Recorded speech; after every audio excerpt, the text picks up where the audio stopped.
So yes, once again, CD Projekt is under fire, but this time over their service, GOG.com. And we're going to take a look at this story right here because they're also removing negative feedback that they're claiming is basically spamming their service. And yes, we're going to talk about this recent issue about their so-called DRM free policy. And we got to talk about this because it could affect the future of upcoming CD Projekt RED titles, including, of course, Cyberpunk 2077. Now, GOG often brags about offering DRM-free gaming experience. That is, you don't have to have an online connection to play their games. But today is a very different story as CD Projekt has backpedaled on this. And we're also going to be talking about the future of online integration into CD Projekt RED games and how this should be a warning to CD Projekt RED to tread very, very carefully with online integration where it is not needed. So let's dive into this right now. Hey everyone, what's happening? Open World Games here, hoping good, and we are once again talking about Cyberpunk and more specifically CD Projekt. Of course, they own GOG.com, the whole GOG service where you can actually go there, buy games. But let's dive into the headline right here and talk about more specifically how this relates to CD Projekt RED and Cyberpunk. It says, GOG says, we will not tolerate review bombing after Hitman release sparks online DRM backlash. Stealth takedown. Source is in the description below if you want to read it for yourself. But it goes on to say this, GOG is a storefront whose brand is built upon selling games DRM free. That is, they can be played offline. Hitman's GOG page, like that of so many games on the platform, highlights that it is DRM free, no activation or online connection required to play, reads the prominent message. Furthermore, it says, while Hitman's story and bonus missions can be played offline, its escalation missions, elusive targets, and user-created contracts require an online connection. This is a warning also displayed promptly on Hitman's GOG store page, although customers say the game launched without it. That is extremely important to note. It says what has emerged since is you also have to be online to unlock new equipment, starting locations, to get mission scores and level up your location mastery. Now it says at the time of this article's publication, Hitman was on a 1.4 out of 5 overall rating, a terrible user score for a game that was met with critical acclaim upon release. Furthermore, it says GOG responded via a forum post that told disgruntled customers that they are free to refund Hitman if they're not happy and to issue a warning over review bombing. This is where the controversy really comes in. It says, thank you for bringing this topic to our attention. We're looking into it and we'll be updating you on the coming weeks.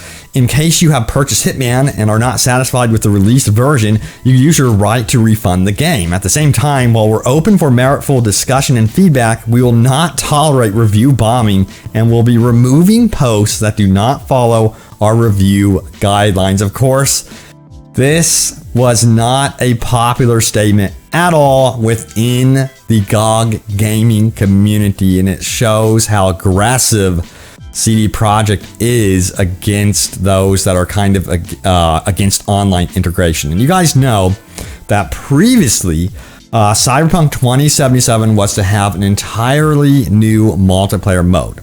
Now, of course, the recent story with that has changed, but there's something really important about it.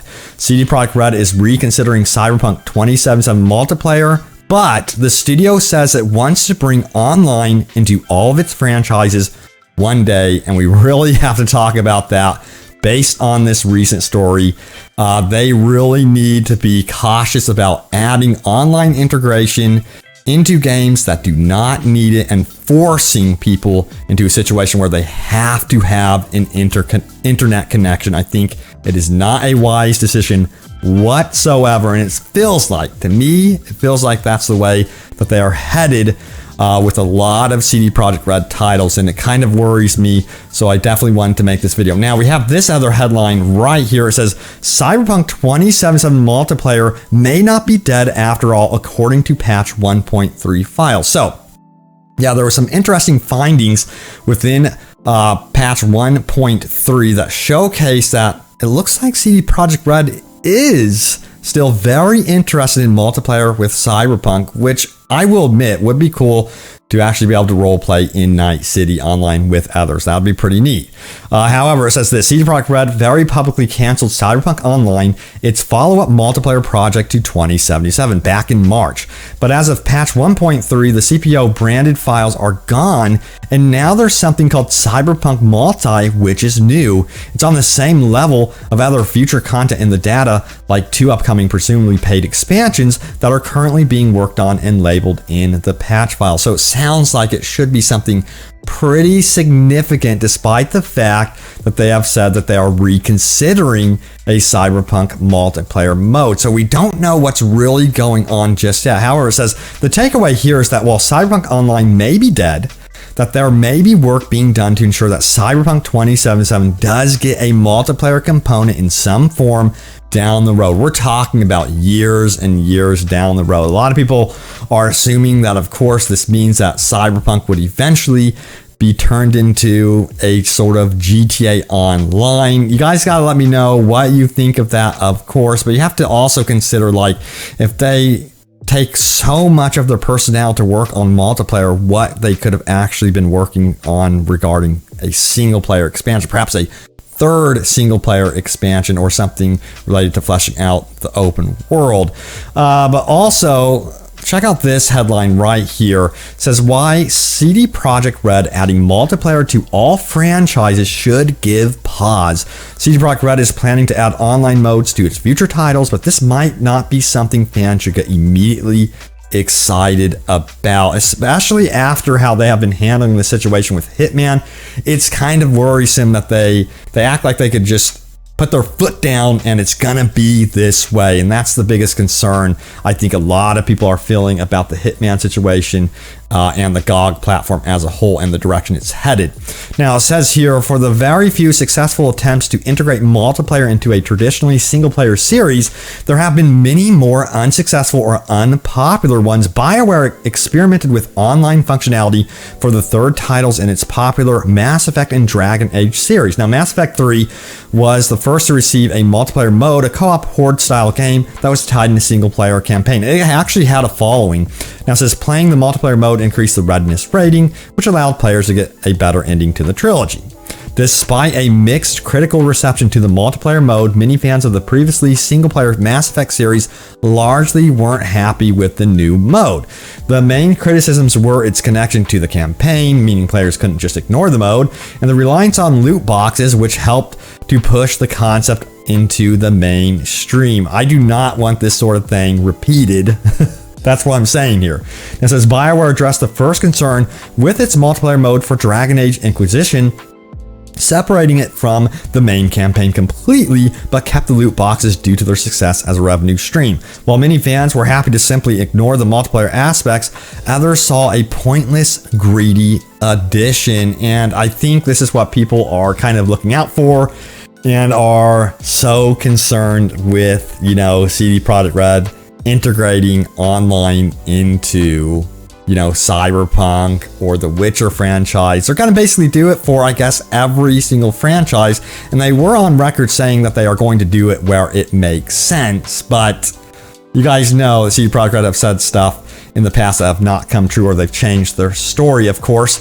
Now, the good news is this. I can give you guys some good news about Cyberpunk 2077. There used to be multiplayer job listings out on the CD Projekt RED official website. If we go into the jobs right here, we can see that I cannot find anything regarding online or multiplayer. I'm not too sure if those positions have been filled, but right now, as it currently stands right now, it seems like CD Projekt RED is focused in the right area for Cyberpunk 2077.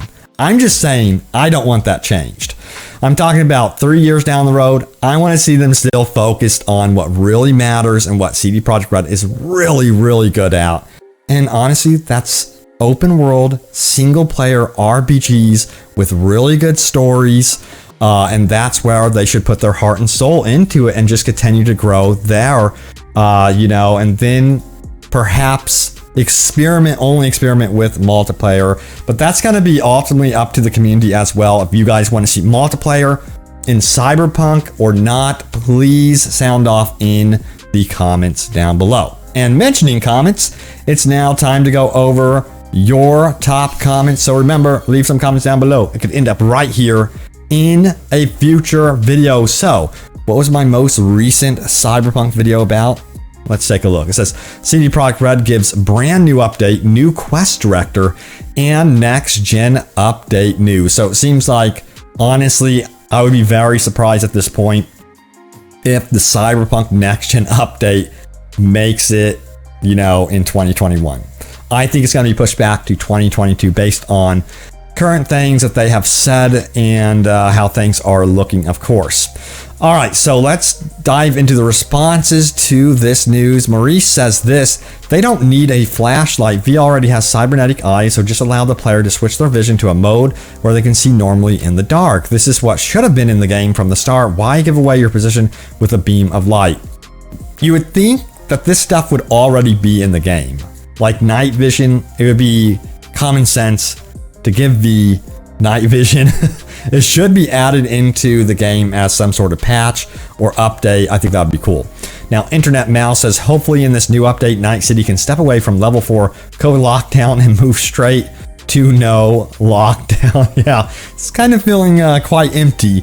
Christopher says this: good for him. He's a cool dude and puts out good quality content weekly. Christopher is, of course, referring to Paul Sasko. Hopefully I'm pronouncing that name right. I'll have to look up. I know you guys recommended me look up Polish names, and I should definitely do that. But anyway, Paul Sasko is going to be the new quest director for Cyberpunk 2077, and a lot of people really like this because he's designed some really good quests in the past, and also he is truly engaged with the community, which is great to see.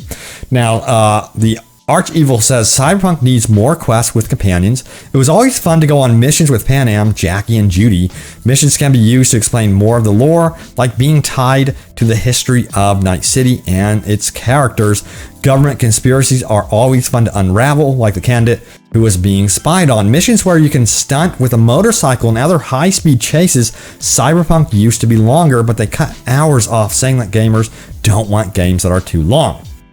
Well, we do like long games when the game isn't filled with fluff, because the story is all that matters. Cyberpunk was a bit short. They intentionally did that too, because I noticed in the analytics, according to them, a lot of people were just not finishing The Witcher 3. And it's interesting, I prefer games that keep your interest and it has a finite ending and you know that you can actually get to the ending. Unlike some of these big open world games that, in my opinion, are just way too big, and they actually gate your progress. You have to do tons of side missions, build up to this level to even get onto the campaign, which is always a pain. So it's a balance. They have to strike a balance with that, and apparently they didn't find the right balance according to a lot of you guys here with Cyberpunk. Now, Pick Ford says, honestly, the only big news I care about is the day when the new DLC expansion drops. Other than that, this is nothing but distractions to keep us all at bay. I hear ya. You know, I'm waiting for any news regarding the DLC expansion stuff, and it looks like to me right now they have a long way to go with the expansion. So I think it's going to be quite some time before we see that. We're probably going to be seeing those small drops of free DLC, and I hope that they have some sort of medium chunk down the road here between the big expansions. I think that'd be very wise to do. And honestly, they need more incentive to keep people in Night City. They need to have one of these big free expansions to be free. One of these big paid expansions to be free. That's just my opinion. No Man's Sky, it's been doing updates and all of them have been free. That's one of the biggest differences between No Man's Sky Revival and the process that Cyberpunk is going through, is we already know it appears there's going to be price tags on these big expansions. But anyway, there you guys have it, the latest news around Cyberpunk 2077. Hopefully, CD Projekt gets their head on straight about online integration and can also clarify what's going on with this GOG situation and Hitman and their DRM free service that they supposedly really want to cater to gamers. That could be changing. That's the thing that I'm saying here. I really want to see them stick to their word their mission statement of offering really high quality single player open world RPG games that, yes, should be able to be played offline without an internet connection. But thank you all so much for watching. Stay tuned for more news about Cyberpunk and open world gaming goodness, and I will see you all next time. Take care.